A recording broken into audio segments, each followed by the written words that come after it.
Bismillahirrahmanirrahim. Assalamualaikum warahmatullahi wabarakatuh.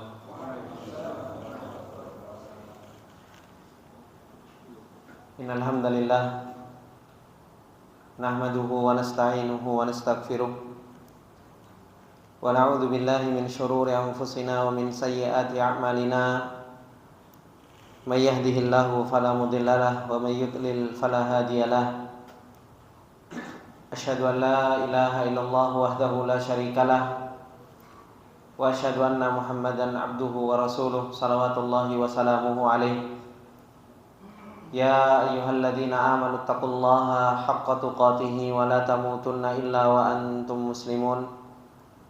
Ya ayyuhalladzina amanu taqullaha wa qulu qawlan sadida yuslih lakum a'malakum wa yaghfir lakum dhunubakum. Wa may yuti'illaha wa rasulahu faqad faza fawzan 'azima. Amma ba'du fa inna asdaqal hadithi kitabullah wa khairal hadi hadi Muhammadin sallallahu alaihi wasallam wa syarrul umuri muhdatsatuha fa inna kulla muhdatsatin bid'ah wa kulla bid'atin dhalalah wa kulla dhalalatin finnar. Allahumma la ilma lana illa ma 'allamtana innaka antal alimul hakim. Allahumma arzuqna ilman nafi'an wa rizqan thayyiban wa amalan mutaqabbala. Allahumma 'allimna ma yanfa'una wa zidna ilma. Rabbi shrah li sadri wa yassir li amri wahlul 'uqdatam min lisani yafqahu qawli. Rabbi zidna ilma warzuqna fahma. Ikhwani wa akhwati fillah rahimani wa rahimakumullah jami'an. Alhamdulillah, dengan taufik dan pertolongan yang Allah Subhanahu wa taala berikan kepada kita semua, kembali kita dipertemukan oleh Allah Subhanahu wa taala dan dikumpulkan oleh Allah Subhanahu wa taala di majelis yang berbarokah ini, majelis yang dibacakan di dalamnya ayat-ayat Allah Subhanahu wa taala dan sunnah-sunnah Rasulullah sallallahu alaihi wasallam, agar kita bisa mengambil pelajaran, agar kita bisa mengambil bekal di dalam perjalanan kita menuju Allah Subhanahu wa taala, sampai kita bertemu dengan Zat yang Maha Kuasa yang akan mempertemukan kita, dan kita akan mempertanggungjawabkan apa yang telah kita lakukan selama kita di dunia ini. Ikhwani wa akhwati fillah rahimani wa rahimakumullah jami'an. Insyaallah di kesempatan yang berbarokah ini kembali kita akan membacakan dari apa yang telah ditulis oleh Syekh Ahmad Utsman Al-Mazid berkaitan dengan masalah ta'zimullah, bagaimana perjalanan seseorang di dunia ini hendaknya selalu senantiasa mengagungkan Allah Subhanahu wa taala. Dan ternyata mengagungkan Allah Subhanahu wa taala adalah merupakan sebuah ibadah yang sangat besar. Ibadah hati yang paling banyak ditinggalkan oleh kebanyakan manusia, yaitu mengagungkan Allah Subhanahu wa taala. Padahal Allah Subhanahu wa taala senantiasa mempertontonkan, dan Allah Subhanahu wa taala senantiasa menurunkan kepada kita ayat-ayatnya agar kita kenal dengan Rabbul Alamin, agar kita kenal bahwasanya dialah Allah Subhanahu wa taala adalah Zat yang Maha Hak, yang dengan pengenalan kita kepada Allah Subhanahu wa taala, seseorang itu betul-betul bisa mengagungkan Allah Subhanahu wa taala. Seseorang bisa membesarkan Allah Subhanahu wa taala. Dan di kesempatan yang lalu yang sudah kita ambil dari apa yang beliau telah sampaikan kepada kita, bahwasanya pengagungan kepada Allah Subhanahu wa taala adalah merupakan ibadatun qalbiyah, adalah merupakan ibadah hati, yang dimana Allah Subhanahu wa taala telah menerangkan kepada kita semua bahwasanya makhluk-makhluk Allah Subhanahu wa taala yang lain itu mengagungkan Allah Subhanahu wa taala. Ketika Allah Subhanahu wa taala menceritakan kepada kita bagaimana burung hudhud yang pergi dari negeri Syam menuju ke negeri Yaman, di mana burung hudhud ini adalah seekor burung yang bisa mengagungkan Allah Subhanahu wa taala. Dan ketika burung hudhud melihat di sana ada hak-hak Allah Subhanahu wa taala yang dizalimi, burung hudhud tidak terima. Burung hudhud melaporkan hal tersebut kepada Nabi Sulaiman alaihi salam. Dan Nabi Hudhud menceritakan bahwasanya mereka adalah sebuah kaum fahum la yuhtadun, sebuah kaum yang mereka tersesat dan tidak mendapatkan petunjuk. Begitu pula Allah Subhanahu wa taala telah menceritakan juga kepada kita, bukan hanya sekedar seekor burung, akan tetapi makhluk-makhluk Allah Subhanahu wa taala yang lain pun bisa mengagungkan Allah Subhanahu wa taala. Sampai Allah Subhanahu wa taala mengatakan wa qalu takhadar rahman walada laqad ji'tum syai'an idda. Ketika orang-orang yang mereka mengucapkan bahwasanya Allah Subhanahu wa taala mempunyai anak, disitulah perubahan alam yang begitu luar biasa. Gunung hampir pecah, langit hampir terbelah, bahkan bumi pun hampir terbelah gara-gara ucapan orang-orang yang mereka mengurangi hak-haknya Allah Subhanahu wa taala. Yang sepatutnya bagi kita yang ibadah pengagungan kepada Allah Subhanahu wa taala itu adalah merupakan ibadah hati. Dan kita mengetahui bahwasanya gunung, kemudian langit, bumi, mereka kita nggak tahu hati mereka itu di mana. Kita nggak tahu. Dan yang jelas-jelas kita tahu bahwasanya bahwasanya kitalah yang punya hati. Dan harusnya hati kita itulah yang beribadah dengan beribadah mengagungkan Allah Subhanahu wa taala. Dan di sana ikhwani wa akhwati fillah rahimani wa rahimakumullah jami'an, Allah Subhanahu wa taala menceritakan tentang bagaimana sebuah gunung itu betul-betul mengagungkan Allah Subhanahu wa taala.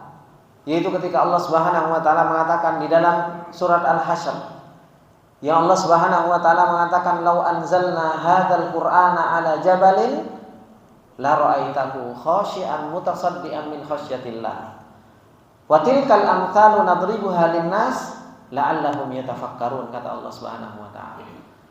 Allah Subhanahu wa taala mengatakan di dalam surat Al-Hasyr tersebut, seandainya Al-Qur'an itu kami turunkan ke gunung, Al-Quran itu seandainya diturunkan ke gunung, bagaimana keadaan gunung?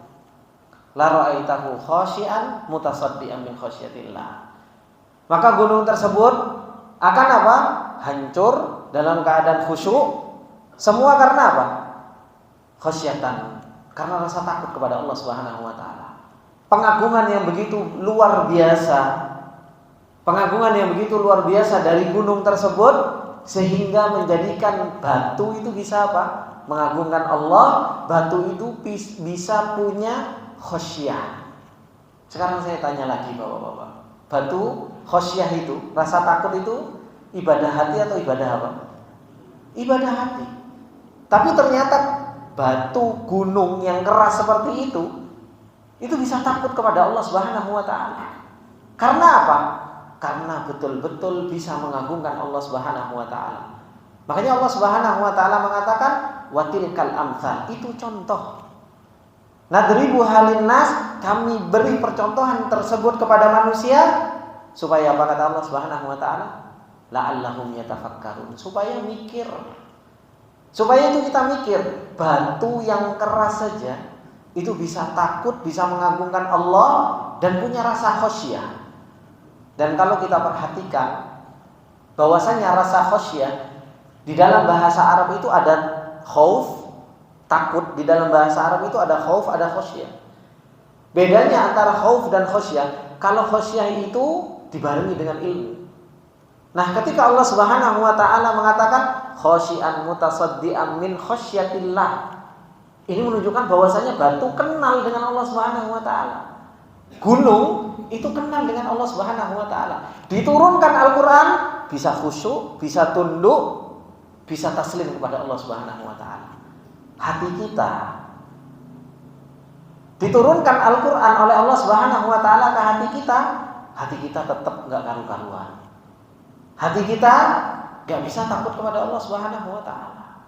Hati kita tetap terus bermaksiat kepada Allah Subhanahu wa ta'ala. Terus kita ngerasa bahwasanya kita akan masuk ke dalam surga mulus seperti itu saja. Makanya ketika Nabi Ibrahim alaihissalam menceritakan tentang apa yang beliau bawa untuk menuju Rabbul Alamin, apa yang beliau bawa? Qalbun salim, hati yang selamat. Makanya permasalahan hati ini adalah merupakan permasalahan yang sangat besar, yang seorang muslim harus punya ihtimam, harus punya perhatian. Dan pernah saya sampaikan bahwasanya hati ini yang selalu diserang oleh siapa? Setan. Gak pernah setan, bapak-bapak yang dimuliakan oleh Allah Subhanahu wa ta'ala, setan gak pernah ngetak, setan gak pernah jewer, setan gak pernah nempeleng, enggak. Setan gak pernah jewer kita, tak jewer gitu kan, enggak. Tapi yang Allah Subhanahu wa ta'ala selalu kabarkan kepada kita, setan itu selalu memberikan was-was. Setan itu selalu memberikan nazarat. Setan itu selalu memberikan khutuwat. Dan ini apa? Ini penyakit yang menyerang hati kita. Hati terus diwaswasin, hati terus diberikan khutuwat, diberi angan-angan, oh habis kayak gini. Habis itu terus diberi nazarat.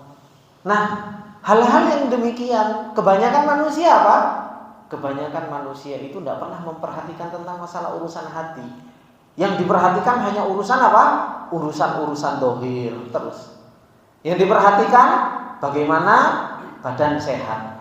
Terkadang kita mau badan sehat saja, Pak. Kita mau check up ke dokter, ya kan? Kita punya perhatian kok. Oh, saya mau check up setiap seminggu sekali, ya kan? 3 hari sebelum check up sudah telepon dulu ke dokternya. Dok, saya mau check up, Dok.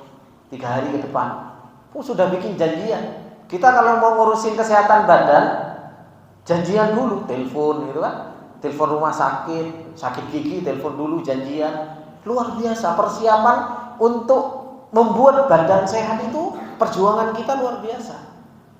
Tapi membuat hati kita sehat itu subhanallah sulitnya luar biasa. Suruh ngaji, buka Al-Quran saja, tadabbur Al-Quran, itu salah satu sebab untuk apa? Untuk membuat hati kita sehat. Makanya Allah Subhanahu wa ta'ala mengatakan, afala yatadabbaruna al-Qur'an am ala qulubin aqfaluha. Kenapa kalian enggak mau mentadabburi Al-Qur'an? Apakah hati-hati kalian ada kuncinya? Tertutup, mati? Itu kan salah satu sebab seseorang itu apa? Membuat hatinya sehat. Duduk di majelis ilmu, mendengarkan nasihat dari seorang alim, itulah makanan hati. Nah, kita selalu sibuk dengan urusan dohir, urusan hati kita dibiarkan sakit, urusan hati kita dibiarkan mati. Akhirnya apa? Tidak bisa mengagungkan Allah Subhanahu wa ta'ala. Mau ibadah cinta kepada Allah sulit. Kenapa? Gimana kita mau beribadah? Saya gini loh Pak. Saya mau menceritakan, kalau kita mau ibadah sholat itu kan ibadah dohir Pak. Ya kan? Ada kaki, ada tangan, ada gerakan. Kalau badan kita sakit, semangat nggak kita sholat? Ya kan, sholat kita juga nggak akan sempurna. Kita kalau pusing banget saja sholat sambil bingung kan seperti itu. Kalau kita lagi sholat, Allahu Akbar, gigi sakit saja sambil gini-gini kan, sambil pegangan gigi kan. Nah, anggota untuk melakukan sebuah ibadah kalau sakit, ibadah itu nggak akan pernah sempurna. Nah, kalau hati kita sakit, kita mau ibadah cinta kepada Allah, ini ibadah hati. Kita mau ibadah tawakal kepada Allah, ini ibadah hati. Kita mau mengagungkan Allah, ini ibadah hati. Tapi ternyata hati kita sakit, ya enggak bisa, enggak akan sempurna. Kita pun beribadah cinta kepada Allah, tetap kalah sama penyakit kita. Apa penyakit kita? Ya lebih cinta kepada makhluk, lebih cinta terhadap dunia. Ketika kita mau mengagungkan Allah Subhanahu wa ta'ala, ya sulit. Kenapa? Hati kita sakit. Kita akan lebih mengagungkan apa? Selain Allah Subhanahu wa ta'ala, lebih membesarkan selain Allah Subhanahu wa ta'ala. Dan inilah yang terjadi di dalam apa? Kehidupan kita sehari-hari. Makanya ibadah ta'zimullah, ibadah mengagungkan Allah Subhanahu wa taala sebagaimana yang beliau sampaikan, ini adalah merupakan min a'dhamil ibadat. Termasuk di antara ibadah yang sangat agung, tapi apa? Ghafala anha katsirun minan nas. Tapi orang itu banyak lalai untuk beribadah pengagungan kepada Allah Subhanahu wa taala. Kita kalah sama batu, kita kalah dengan seekor burung, kita kalah dengan langit, kita kalah dengan makhluk-makhluk Allah Subhanahu wa taala yang lain yang mereka bisa mengagungkan Allah Subhanahu wa taala. Maka ini ikhwani wa akhwati fillah rahimani wa rahimakumullah jami'an. Kemudian beliau mengatakan fa'adhamatullahi ta'ala muqarraratun lada hadhil ajramil azimah. Maka apa? Pengagungan kepada Allah Subhanahu wa taala itu betul-betul tertancap di mana? Di makhluk-makhluk yang sangat besar ini. Gunung besar-besar bisa mengagungkan Allah. Langit yang kita pandang dari ujung timur sampai ujung barat sebegitu besarnya bisa mengagungkan Allah. Lautan yang begitu luasnya bisa mengagungkan Allah Subhanahu wa taala. Bumi yang kita injak bisa mengagungkan Allah Subhanahu wa taala. Kita ya Allah, uripnya kita ini cuma paling berapa meter sih? Untuk mengagungkan Allah Subhanahu wa taala itu pun kita masih sangat sulit. Maka beliau mengatakan walidzalika fa innaha la tutiqu haulatil kalimati syani'ah wa hiya nisbatul waladi ila Allah taala. Oleh karena itu apa? Alam semesta ini saking betul-betul mengagungkan Allah Subhanahu wa taala, ketika hak Allah Subhanahu wa taala itu dikurangi, tidak mau. Pasti ada perubahan alam. Pasti ada perubahan alam. Kenapa? Pengagungannya kepada Allah Subhanahu wa taala luar biasa. Sekarang kita ngagungin orang tua kita semua. Kita ngagungkan orang tua kita dihina, haknya dikurangi oleh orang lain. Kita tuh kemudian ridho dengan orang tersebut. Pasti apa? Pasti akan muncul apa?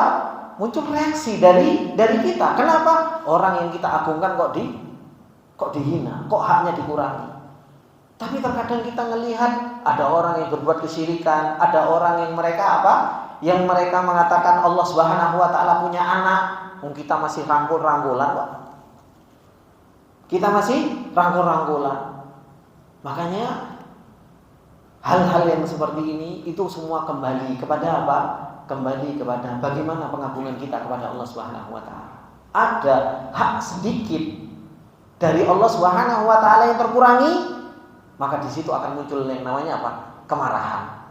Dan Rasulullah Shallallahu alaihi wasallam kalau kita lihat, Rasulullah kalau dirinya yang dihina, Rasulullah Shallallahu alaihi wasallam tidak balas. Tapi kalau hak Allah Subhanahu wa taala yang dikurangi, bagaimana marahnya Rasulullah Shallallahu alaihi wasallam? Pasti apa? Rasulullah Shallallahu alaihi wasallam sebagaimana yang banyak diriwayatkan sampai mukanya merah kalau haknya Allah Subhanahu wa taala dikurangi. Kenapa? Karena Rasulullah lebih membesarkan Allah daripada dirinya sendiri. Giliran hak Allah marah. Giliran hak dirinya sendiri Rasulullah bisa memaafkan. Kalau kita hak Allah Subhanahu wa taala dikurangi, biasain. Coba kalau diri kita yang dihina, hak kita yang dihina, bagaimana? Keluar semua, Pak. Ya kan? Keluar semua apa yang di otak kita keluarkan semuanya. Kalau apa? Kalau diri kita dihina. Kenapa? Karena kita lebih membesarkan, lebih mengagungkan diri kita daripada pengagungan kepada Allah Subhanahu wa taala. Dan inilah. Jadi ini hakikat. Ini hakikat. Dan ilmu ini yang disampaikan oleh beliau ini adalah merupakan ilmu yang nyata. Benar enggak kita pengagungan kepada Allah Subhanahu wa taala? Kalau pengagungan kita kepada Allah Subhanahu wa taala benar, praktek kehidupan kita akan seperti ini. Tapi kalau pengagungan kita kepada Allah Subhanahu wa taala itu tidak benar, prakteknya itu ya akan kita lihat. Karena ilmu ini adalah merupakan apa? Ilmu praktek. Kemudian beliau mengatakan, walaula ilmullahi ta'ala la kharral alamu wa tabaddadat qawaimuhu ghadaban ala man tafawwahu biha. Makanya kalau bukan karena maha lembutnya Allah Subhanahu wa taala, kalau bukan karena maha lembutnya Allah Subhanahu wa taala, dunia ini rusak. Kenapa? Karena marah, haknya Allah Subhanahu wa taala dikurangi, langit marah, gunung marah, bumi marah.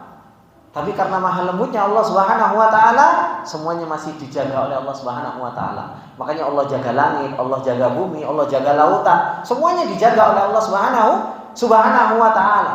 Dan itu menunjukkan maha luar biasanya Allah Subhanahu wa taala, maha latifnya Allah Subhanahu wa taala, maha halimnya Allah Subhanahu wa taala. Nah, inilah pentingnya kita belajar nama-nama Allah Subhanahu wa taala yang maha indah. Kemudian dikatakan oleh Muhammad bin Ka'ab, qala Muhammad bin Ka'ab, beliau mengatakan kada a'da'ullahi ayyuqimu 'alaina sa'ah. Hampir-hampir musuh-musuh Allah yang selalu mengurangi haknya Allah itu hampir-hampir selalu membuat hari kiamat. Jadi musuhnya Allah Subhanahu wa taala yang selalu berbuat kesyirikan, yang selalu berbicara tentang Allah tanpa ilmu, yang selalu mengurangi haknya Allah Subhanahu wa taala, pada hakikatnya mereka itu adalah merupakan mufsidun fil ard. Mereka itu adalah orang-orang yang merusak di muka bumi ini. Makanya ketika orang-orang yang mereka merusak di muka bumi ini adalah mereka orang-orang yang bermaksiat kepada Allah Subhanahu wa taala. Orang-orang yang selalu menyekutukan Allah, mereka itu adalah orang-orang yang selalu apa? Bermaksiat kepada Allah Subhanahu wa taala. Dan Allah Subhanahu wa taala mengatakan apa? Wa idza qila lahum la tufsidu fil ardi qalu apa mereka katakan? Nahnu muslihun, kan seperti itu. Kalau dikatakan kepada orang-orang yang seperti ini, jangan merusak di muka bumi, mereka selalu mengatakan nahnu muslimun. Kami ini orang yang senantiasa memperbaiki.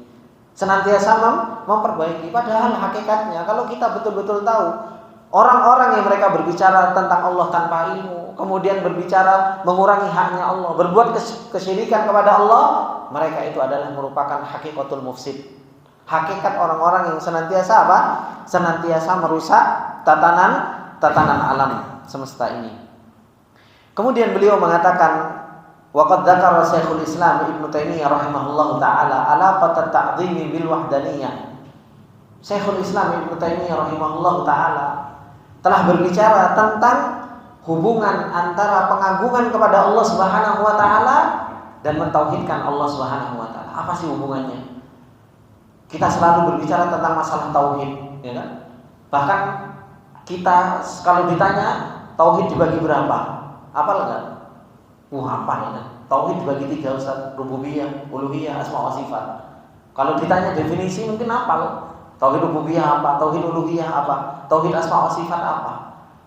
Tapi manfaat enggak? Teori ini kalau kata Syekhul Islam Ibnu Taimiyah rahimahullah taala, kalau tidak ada pengagungan kepada Allah. Kita punya teori yang banyak, tapi tidak ada pengagungan kepada Allah Subhanahu wa taala, nanti disebutkan oleh Syekhul Islam Ibnu Taimiyah. Apa yang beliau katakan? Beliau mengatakan famani taqada al-wahdaniyata fil uluhiyyati lillahi subhanahu wa ta'ala. Barang siapa yang telah meyakini al-wahdaniyah, barang siapa yang senantiasa meyakini tentang tauhid, dia ngomong tentang tauhid. Tauhid itu ada 3. Tauhid rububiyah, yaitu mentauhidkan Allah dalam perbuatannya. Tauhid uluhiyah, mentauhidkan Allah di dalam seluruh ibadah. Tauhid asma wa sifat. Terkadang kita hafal dengan hal ini. Kemudian beliau mengatakan warisalata li abdihi wa rasulihi, dan seseorang itu meyakini bahwasanya Rasulullah sallallahu alaihi wasallam itu adalah rasulnya yang telah diutus oleh Allah Subhanahu wa taala. Beliau mengatakan apa? Summa lam yutsbi hadzal i'tiqada mujibahu minal ijlali wal ikram. Kemudian keyakinan ini, orang meyakini tauhid, meyakini risalah, tapi tidak diikuti keyakinan ini dengan apa? Pengagungan kepada Allah Subhanahu wa taala dan membesarkan Allah Subhanahu wa taala dan memuliakan Allah Subhanahu wa taala alladzi huwa halun fil qalbi, yang itu adalah merupakan apa? Keadaan hati. Pengagungan, membesarkan Allah, memuliakan Allah, itu adalah merupakan keadaan hati yadharu atharuhu alal jawarih, yang muncul atharnya itu di anggota badan. Beliau mengatakan apa? Kana wujudu dzalikal i'tiqadi ka'adamihi. Maka apa? Keadaan keyakinan tersebut, pengakuan wahdaniyah, pengakuan tauhid dan pengakuan bahwasanya Rasulullah adalah utusan Rasul, itu adanya seperti tidak ada. adanya seperti tidak ada. Begitu luar biasa apa yang disampaikan oleh Syekhul Islam Ibnu Taimiyah. Kenapa? Karena hakikat tauhid itu ta'zim. Hakikat dari mentauhidkan Allah Subhanahu wa taala itu apa? Mengagungkan Allah. Hakikat dari tauhid itu apa? Membesarkan Allah Subhanahu wa taala. Kalau cuma pengakuan mentauhidkan Allah Subhanahu wa taala, pengakuan bahwasanya Rasulullah sallallahu alaihi wasallam itu adalah utusan Allah, tapi enggak pernah dibarengi dengan mengagungkan Allah Subhanahu wa taala, wujudu hadzal i'tiqad ka'adami. Maka adanya pengakuan ini seperti enggak adanya, kata beliau. Wa kana dzalika mujiban li fasadi dzalikal i'tiqadi, dan itu mewajibkan apa? Rusaknya pengakuan hal tersebut. In al-i'tiqadatul imaniyah tuzakkin nufusa wa tuslihuha. Ini yang beliau sampaikan. Kata Syekhul Islam Ibnu Taimiyah, beliau mengatakan apa? Karena sesungguhnya i'tiqad, keyakinan tentang tauhid itu akan mensucikan jiwa. Dan pengakuan terhadap tauhid itu akan apa? Membenarkan jiwa seseorang. Kemudian beliau mengatakan, famata lam tujab zakatan nafsi wala salahaha famadzaka illa li'annaha lam tarsah fil qulub. Kalau seseorang itu ngaku beriman kepada Allah, ngaku mentauhidkan Allah, tapi jiwanya enggak suci, jiwanya enggak benar, hatinya enggak bisa mengagungkan Allah Subhanahu wa taala, dan jiwanya tidak bisa membesarkan Allah Subhanahu wa taala, itu semua seakan-akan tidak ada karena tidak masuk ke dalam hati seseorang. Coba kalau kita lihat, ikhwani wa akhwati fillah rahimani wa rahimakumullah jami'an. Bagaimana para sahabat dahulu? Para sahabat dahulu diajari tauhid oleh Rasulullah sallallahu alaihi wasallam, bisa mengagungkan Allah Subhanahu wa taala. Abu Bakar kurang kerasnya Umar itu. Umar itu kerasnya orang. Kenal tauhid, bisa menjadi orang yang luar biasa baiknya. Para sahabat itu, mereka itu khamr itu minumnya luar biasa. Minum minuman keras begitu luar biasa. Tapi apa? Ketika mereka kenal tauhid, khamr disiramkan di jalanan. Bagaimana mereka kebiasaan mereka? Kebiasaan mereka judi. Kebiasaan mereka membunuh anak wanita. Itu kebiasaan orang-orang jahiliyah zaman dahulu. Ketika Rasulullah Shallallahu Alaihi Wasallam mengenalkan apa? Mengenalkan tauhid, apa yang terjadi? Berubah semua, jiwanya para sahabat berubah. Makanya tauhid ini sebenarnya memperbaiki jiwa, memperbaiki hati. Kita sekarang belajar tauhid, subhanallah, pembagian tauhid hafal. Tapi apa? Maksiat tetap jalan. Ya kan? Sholat juga masih malas-malesan. Riba apalagi tetap jalan. Bohong terus-terusan. Nah, bagaimana seseorang mau menjadi seseorang yang bertauhid dengan mentauhidkan Allah dengan benar, kalau ininya enggak benar? Dan ini yang dikatakan oleh Syekhul Islam Ibnu Taimiyah rahimahullahu taala, pada hakikatnya orang yang kenal tauhid pasti jiwanya akan baik. Pasti hatinya akan baik. Pasti jiwanya akan taslim. Pasti jiwanya akan tunduk patuh kepada Allah Subhanahu wa taala. Ketika seseorang belajar tauhid tapi kok jiwanya tidak benar, ini menunjukkan apa? Tauhidnya belum masuk ke dalam hati. Cuma di sini. Cuma di kepala saja. Oh iya, teori akhirnya kembali cuma hanya teori dan teori, tapi belum masuk ke dalam hati. Ini yang beliau sampaikan Syekhul Islam Ibnu Taimiyah rahimahullahu taala. Nah, di sini ikhwani wa akhwati fillah rahimani wa rahimakumullah. Ini PR kita semua. PR bagi orang tua, PR bagi para pendidik. Bagaimana kita kadang mempunyai anak, kita mempunyai anak didik. Terkadang kita sudah kenalkan mereka kepada Allah Subhanahu wa taala itu sedini mungkin ya. Sedini mungkin kita kenalkan. Dari SD kita suruh ngapal Al-Qur'an, SMP-nya kita suruh mondok. Terkadang sampai berapa tahun belajar? 12 tahun gitu. Dari SD sampai SMA mungkin di pondok terus-menerus. Harusnya orang kan kenal Al-Qur'an, kenal Rasul, kenal Allah Subhanahu wa taala. Harusnya seperti apa? Harusnya mencerminkan kebaikan dalam dirinya. Tapi subhanallah, Terkadang seseorang lulusan pondok keluar kayak apa? Kayak burung keluar dari sangkarnya. Alhamdulillah bebas. Kan seperti itu. Nah, ini menunjukkan apa? Ternyata pembelajaran yang dipelajari itu cuma hanya sekedar teori, tidak masuk ke dalam hati. Dan ini yang disampaikan oleh Syekhul Islam Ibnu Taimiyah. Dan itu bukan hanya tugas seorang guru saja. Wah, ini berarti pondok tidak benar. Bukan seperti itu. Orang tua juga punya tanggung jawab untuk mendidik apa? Mendidik anak. Kita sebagai seorang pendidik juga apa? Berusaha untuk menanamkan nilai-nilai tauhid itu sampai masuk ke dalam hati supaya apa? Supaya seseorang itu punya kebaikan jiwa dan kebaikan hati. Maka dari sini, ikhwani wa akhwati fillah rahimani wa rahimakumullah, mencerdaskan otak, mencerdaskan kepala itu mudah. Mencerdaskan kepala itu mudah. Sekarang tinggal lihat Google, apalagi ada Google, gampang. Tanya aja ke Google, keluar semua. Itu mencerdaskan apa? Mencerdaskan kepala. Tapi mencerdaskan jiwa, mencerdaskan hati, nah ini yang butuh proses. Makanya menuntut ilmu itu butuh apa? Butuh guru. Ya kan? Butuh guru, butuh diproses. Kita dulu kalau di kampungan, Pak, ya kan? Kita semua insya Allah merasakan masa-masa indah ini. Sama guru, belajar satu-satu, salah digepuk, cetak gitu kan. Akhirnya apa? Kita terdidik, jiwa kita itu terdidik menjadi, oh iya saya harus menjadi anak baik. Orang tua kita dulu selalu mengajarkan kita, nak jadilah anak yang baik, nak jadilah anak yang jujur, nak jadilah anak yang seperti ini. Orang tua kita itu selalu mengajarkan kita dengan hal-hal tersebut. Jadi anak baik, jadi anak yang jujur, jadi anak yang tanggung jawab. Kalau kita kan sekarang beda, nak jadi anak yang pintar. Pintar ininya saja, tapi ininya nggak pintar. Akhirnya apa? Pintar ngakali. Nah, hal-hal yang seperti ini, ikhwani wa akhwati fillah rahimani wa rahimakumullah, apa yang dikatakan oleh Syekhul Islam Ibnu Taimiyah, ternyata mentauhidkan Allah dan mengagungkan Allah itu kaitannya sangat besar. Kalau tauhidnya benar, pasti pengagungannya kepada Allah Subhanahu wa taala benar. Bisa membesarkan Allah Subhanahu wa taala dengan benar.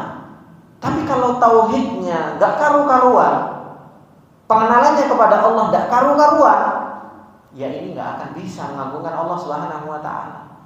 Dikira Allah Subhanahu wa taala hanya sekedar apa? Ahwanun nadhirin. Allah itu dikira penglihatannya lemah, pendengarannya lemah. Akhirnya kita kira seperti itu. Kenapa? Karena pengagungannya enggak ada. Kalau di depan orang kelihatan soleh, masya Allah. Giliran masuk kamar dibuka semuanya. Giliran di depan orang, masya Allah yang didengerin yang baik-baik. Di dalam yang didengarkan yang enggak karu-karuan. Nah ini kenapa? Karena tauhidnya tadi enggak benar, akhirnya pengagungan kepada Allah Subhanahu wa taala enggak benar. Ini yang dikatakan oleh Syekhul Islam Ibnu Taimiyah rahimahullah taala. Kemudian beliau mengatakan, wa min dalaili ta'dhimillah ubudiyatuhu al-kainati lillah. Termasuk diantara pengagungan kepada Allah Subhanahu wa taala, yaitu apa? Peribadahnya kita kepada Allah Subhanahu wa taala. Dan ini terjadi kepada siapa? Terjadi kepada seluruh alam semesta ini. Ketika alam semesta ini mengagungkan Allah Subhanahu wa taala, akhirnya apa? Mereka itu bisa beribadah kepada Allah Subhanahu wa taala. Allah Subhanahu wa taala sendiri yang menceritakan. Kata Allah Subhanahu wa taala dalam surat Al-Hajj, "Alam taro annallaha yasjudu lahu."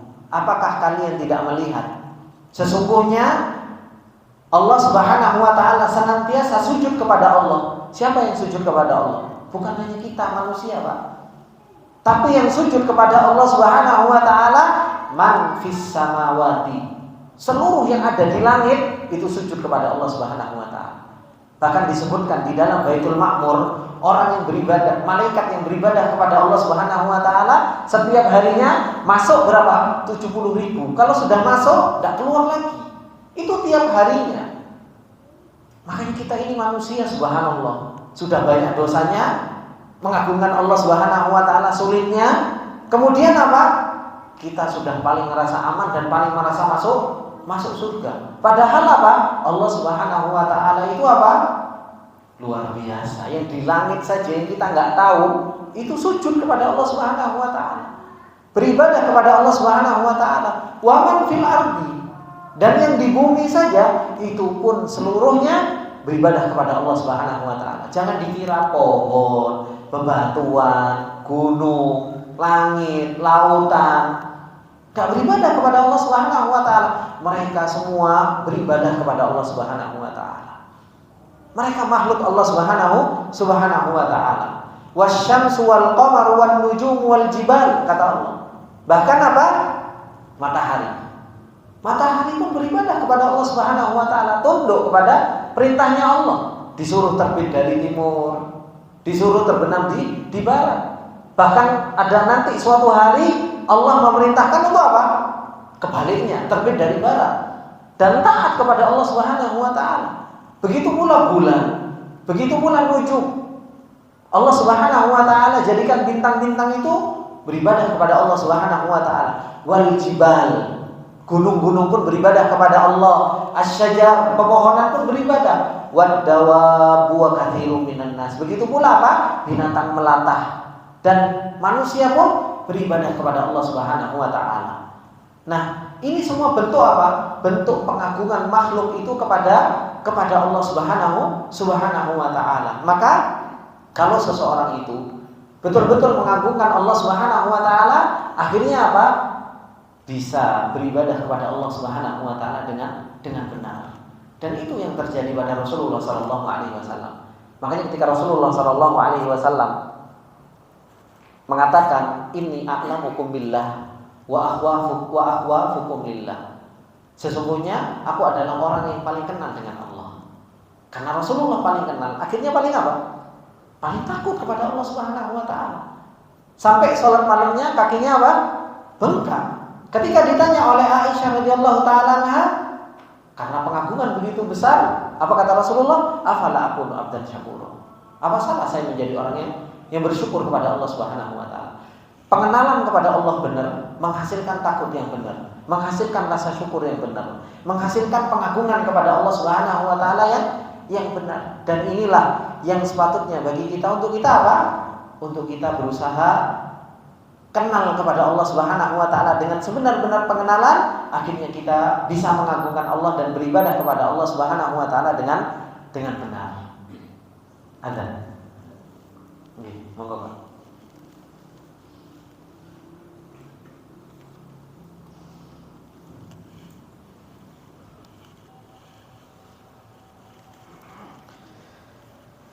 Bismillah. Ikhwani wa akhwati fillah rahimani wa rahimakumullah jami'an. Maka beliau Syekh Utsman Al-Mazid menjelaskan kepada kita semua tentang ternyata ta'zimullah, mengagungkan Allah Subhanahu wa taala. Beliau mengatakan huwallazi yu'til ibadata ruhaha wa jalalaha. Mengagungkan Allah Subhanahu wa taala itu yang akan memberikan di dalam sebuah ibadah itu ruhnya.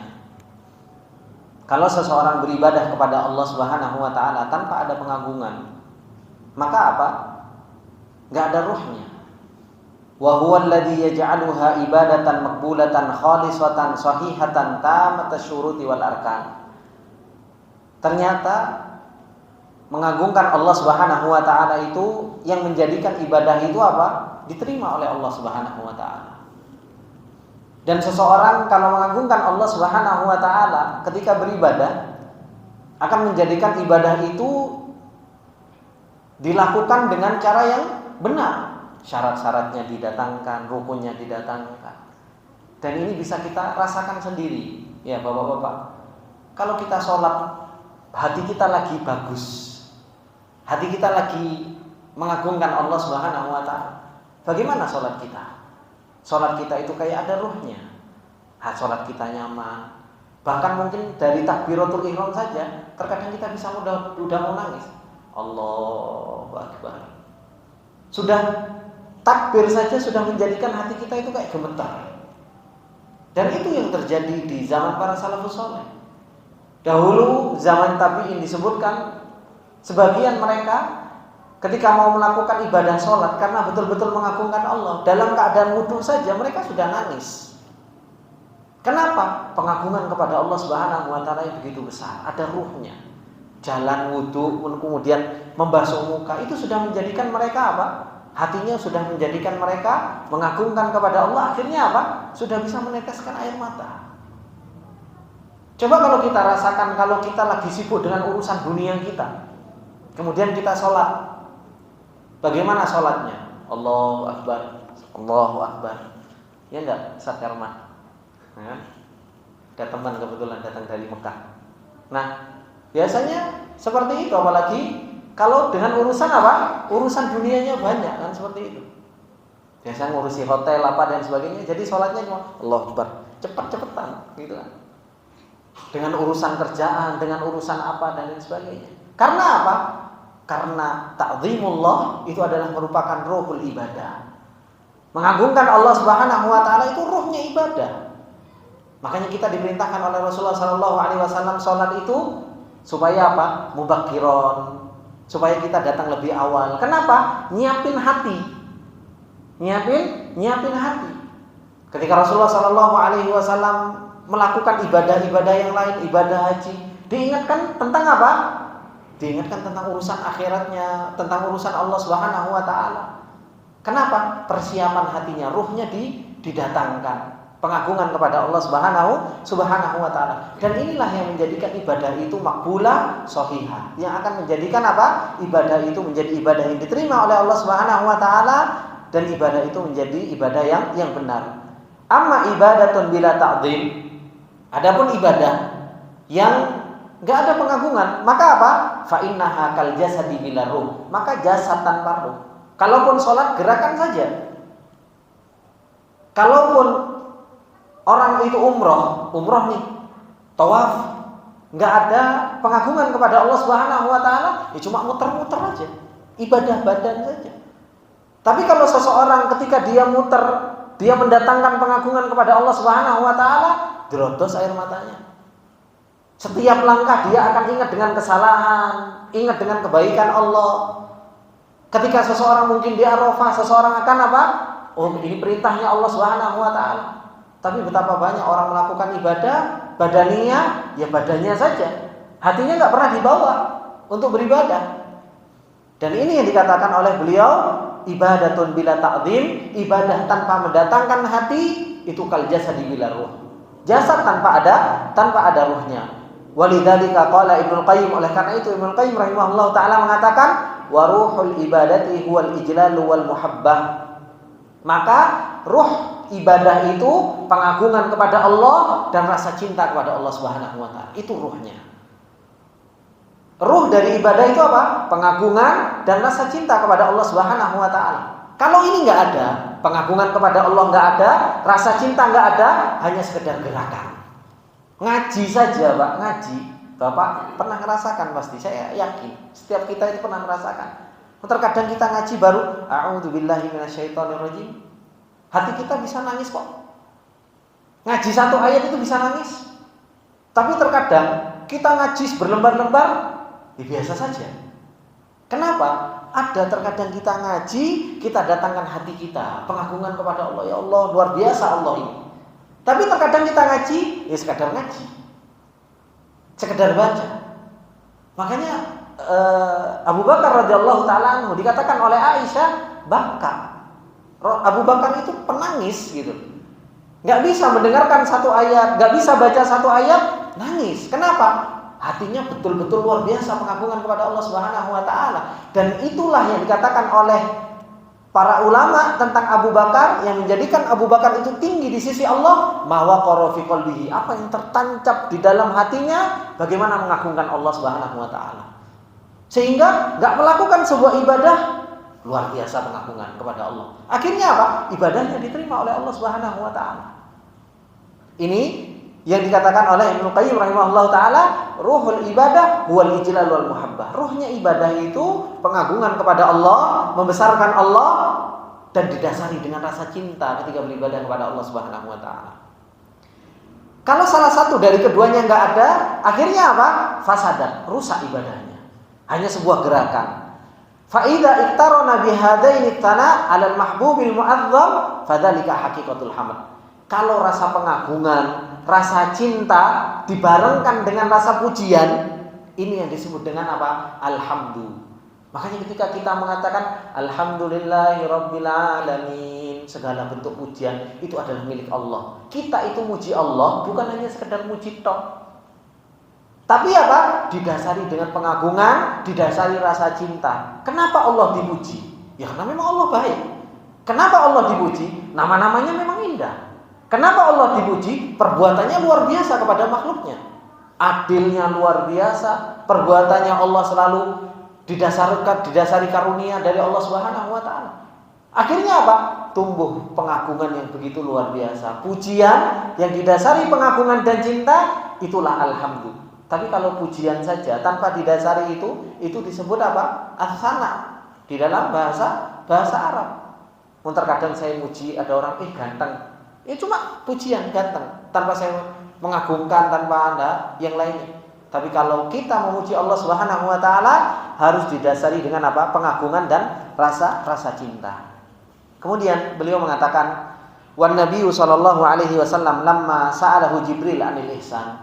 Dan Rasulullah sallallahu alaihi wasallam ketika ditanya oleh malaikat Jibril tentang ihsan, apa kata Rasulullah? Anta'budallaha ka'annaka tarahu fa in lam takun tarahu fa innahu yaraka. Engkau beribadah kepada Allah seakan-akan engkau melihat Allah. Kalau engkau enggak bisa, maka apa?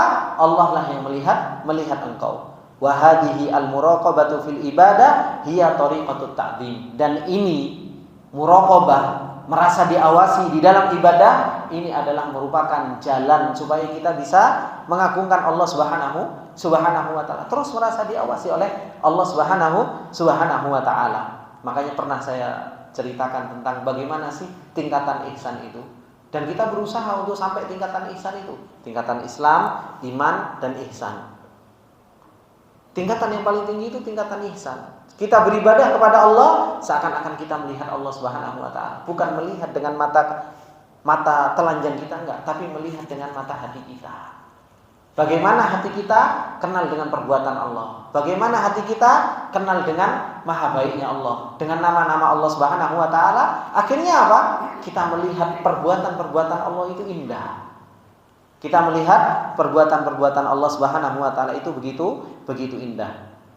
Ibnu Rajab mengatakan faqauluhu fi tafsiril ihsan, beliau ketika mentafsirkan ihsan yaitu anta'budallaha ka'annaka tarah, beliau mengatakan apa?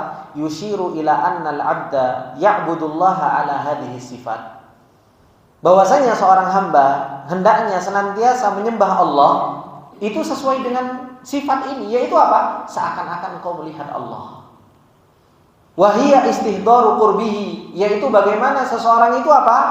Merasa dekat dengan Allah Subhanahu wa taala. Wa annahu baina yadayhi ka'annahu yarah, dan dia menganggap bahwasanya Allah Subhanahu wa taala itu berada di hadapannya dan seakan-akan dia melihat Allah Subhanahu wa taala. Kalau seseorang sudah sampai tingkatan ini, akhirnya apa? Yujibul khasyah wal khauf wal haibah wat ta'zim. Yang seperti inilah yang akan memunculkan apa? Ta'zim. Rasa takut kepada Allah muncul, rasa pengharapan kepada Allah muncul, dan pengagungan serta membesarkan Allah Subhanahu wa taala. Akhirnya apa?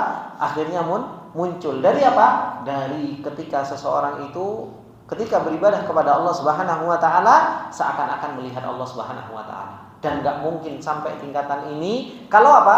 Kalau ma'rifatnya, pengenalannya kepada Allah Subhanahu wa taala begitu lemah. Ini ikhwani wa akhwati fillah rahimani wa rahimakumullah jami'an, yang menunjukkan dari apa yang telah disampaikan oleh Syekh Ahmad Utsman Al-Mazid tentang ternyata ibadatul ta'zim, ibadah mengagungkan Allah itu adalah merupakan ibadah yang azim, ibadah yang besar, yang banyak manusia itu lalai dari beribadah dengan ibadah pengagungan kepada Allah Subhanahu wa taala. Kemudian beliau insyaallah di kesempatan yang akan datang akan menjelaskan ternyata ummahatul ibadah-ibadah yang besar itu ternyata intinya kebanyakan dari ibadah-ibadah yang besar itu mengagungkan Allah Subhanahu wa taala, dan beliau akan memberikan contoh satu-satu dari ibadah-ibadah yang besar tersebut.